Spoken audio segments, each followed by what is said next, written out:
বিমান কীভাবে পিছিয়ে নেওয়া হয় তার একটি দৃষ্টান্ত। খুব সুন্দর লাগছে।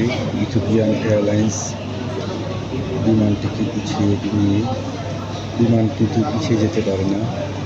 বিমানটি একটি ছোট্ট ইঞ্জিনটি দ্বারা পিছিয়ে নিতে হয়। দেখেন সুন্দর একটি ছোট্ট ইঞ্জিন।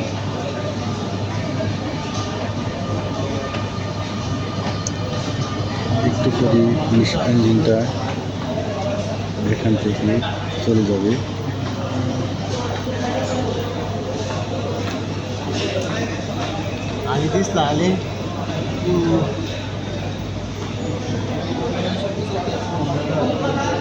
এই যে চলে যাচ্ছে ছোট্ট ইঞ্জিনটি, যে ইঞ্জিনটি বিমানকে পিছিয়ে দিয়ে সোজা দিয়েছে। এখন বিমান সামনে দিকে যেতে পারে। বিমান সে নিজে নিজে পিছিয়ে দিতে পারে না, বিমানকে পিছিয়ে দিতে পারে।